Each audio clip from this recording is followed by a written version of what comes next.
hanging out here in Central Square on what turned out to be a nice day on Friday. Started out kind of rainy and yucky, but it's turned out to be the sun is out and everything. We were inside the shop here. Sean Beardsley, I remember we came out here originally on the Doug's Dirt Diary days. He was one of my first photo bins that I did back in the day, and the shop has been here ever since. Sean ran Utica Rome for most of the year, had an engine issue with his big small block towards the end of the year, and rather than blow it, he just said, I'm going to go ahead and do something else. Did the late model pretty consistently at Fulton, picked up a win there, did some 358 stuff, did some big block stuff at the end of the year. He ran the Outlaw 200, he ran Brewer in that Tuesday big block race, and of course Orange County, where that really was the end of his season right there as he flipped it on lap 175. He estimates somewhere around 175 races. Full season review here with Sean. How you doing, man? I'm good. It's like on lap 175 is when I flipped. I did 30 races, about approximately that this year. I'm doing good, and we're looking forward to building for next year. Yeah, it was a little bit of a letdown that late models aren't going back to Fulton, and I completely understand. The car counts weren't that great. The border didn't help us. I know it didn't. There was at least 3 Canadians that wanted to come here and race every week, but it is what it is. Have they said that the late models are not coming back? They have. Yes, they have. So hobby stocks will replace the late models pretty much is the way they're doing it? I guess that's what they're doing. Okay. They didn't say what was replacing us. They just let us know that they weren't going to continue anymore. So what do we do with the late model now? Well, the one is Chuck's, and I'm not sure exactly what he plans on doing with it. It's kind of a sentimental thing for Chuck because, that car started out as not so great, and by the end here, we had that thing pretty much top 3 almost every single time we went out. So, so I don't know what he's going to do. I mean, I've been puttering around with this one that's over here for years, and maybe some of my short track Super Series motors, if they have some outlaw shows or Lucas shows that come within an area, I could drop it in there and I could go race more for fun then. I don't think I'm going to go there and beat Brandon Shepard with my car that I've been fabbing up over here, but you never know. Yeah, it's true. And he was out there, by the way, with the World of Outlaws for a long time. Well, 2 seasons or one? 1 season. 1 season, yeah. Okay. Here's a season review, so he's going to get the questions just like everybody else. Best night of the season, was it that late model win at Fulton, or was it something else maybe? I'm going to say the late model win at Fulton. That was big because, Chuck and Tina really wanted that. They're the car owners. And, it was something that when I got involved with them, that was the worst car at the racetrack. Really? And we brought that all the way to where it was one of the best cars at the racetrack. So it was a big thing for all of us as a group to, get that thing going and prove that you can take a 2005 Masterbuilt and still win races with it because, anybody that raced against me knows it was fast. Yeah, and there's some big teams in the late model. I mean, there's not a lot of teams, but the guys that are there are running new stuff, and they know what they're doing. So to win with a 16-year-old car is pretty cool. I get that. Yeah. All right. Worst night of the year, was it the flip at Orange County?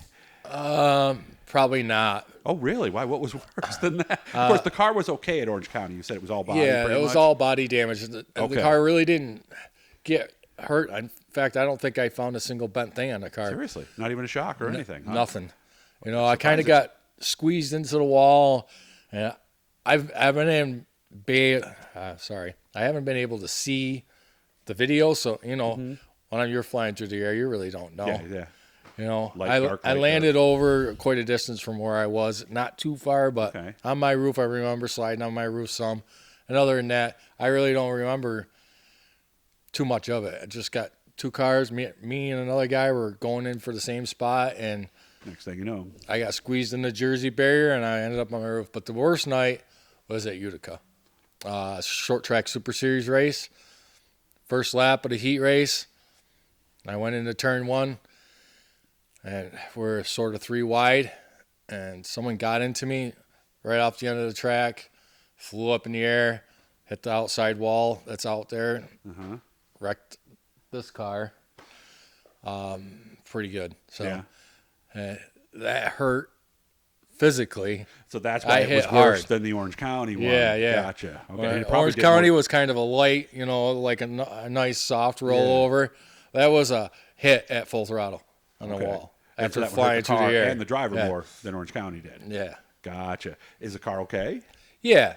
Yeah. We've we've been picking at it all season, fixing it this and fixing that. So we have it all ready to go back together for next year. We were actually originally, when I got the big block car, because that was a little bit older of a car, we were going to take the big block out and we're going to put it in that, because this car literally could be raced tomorrow if I put all the body back on it and a motor in it. Okay. But we're done. We're not doing anything else, no, right? Okay. No. All right.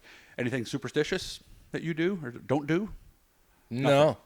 Nothing. Okay. Because you had green on your car, so I know that's not an issue. So. And the green's actually for Steve Holsizer. That's the reason why. Oh, so there'll always be green on your car. We him. got the blue car, which is my colors, the blue and black, and then, I have a lot of close acquaintances and people who help me out a lot.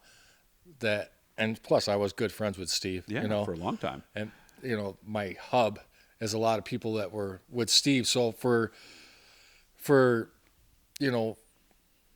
I just wanted for everybody that was involved to do a tribute to him.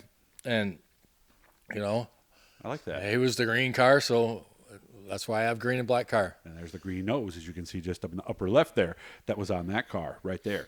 Do you talk to yourself in the car? And if so, remember this is a G-rated channel, though. What do you say?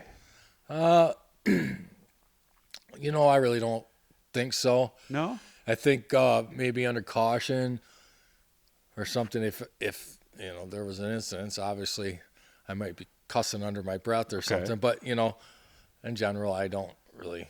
Well, what about the staging area? What do you do? Are you one of the guys who could fall asleep in the staging area? Or no? I wish. Okay, so you're all amped up in the staging area. I am. Okay. Usually, I hate it. I'm usually, it's like waiting when you're a little kid and you're waiting for Christmas morning to come. Yeah, and the parents you're aren't sitting down up there and you're like, come on. And you get to 20 cautions in a row, or they call you up. When you're the first class out, they'll call you up and you sit there for 45 minutes. It drives me nuts. And then you hear red, red, red. Yeah. And you're like, oh, come on. Yeah. Right. Yeah, it's not fun, guys. I don't know anybody who likes that part of this right here. Let's see. You're 47 now. You started when? 91? 92-ish. Okay.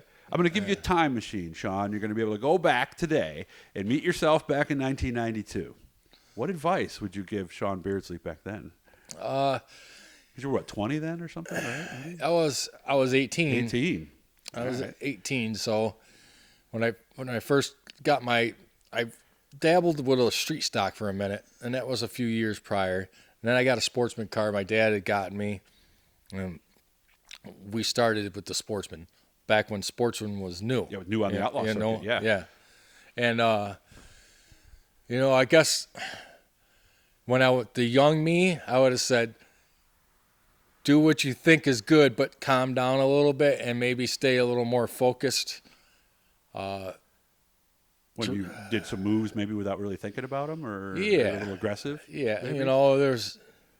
When you're younger, you're a little more aggressive. Of course, there's never time to think in this sport, though. You think, and the hole's going to close by the time you think, should I get in there? And now it's closed. So how do you know when to make a move and when to lay back? It's got to be, because you only have a split second to think about it. Yeah, nowadays, I try to plan it as I get to it, plan it prior to getting to it, Unless it's an original start, you have the guys that are out there, and you're just watching their lines and, where they're going to go. And, you just got to watch. And when you get there, you got to make the right move at the right time, and you can't get hung up behind people. Get hung up behind people, you could be there all night. Yeah, you don't get another chance, and then you finish 8th, and you go, I should have gone for it when I had the chance. But that's what makes this so hard, guys. Hard to believe that the time has gone by this quickly, Sean. But, guys, hit the blue E down there. That'll subscribe you. Quickly, what do you know about next year? 15 seconds. What do you know? I'm gonna race. And that's it. Okay, that's what he knows. As much as I know right now. Good to see you again, man. You give me a call sometime. We'll get together and have a cold one, okay? All right, sounds good.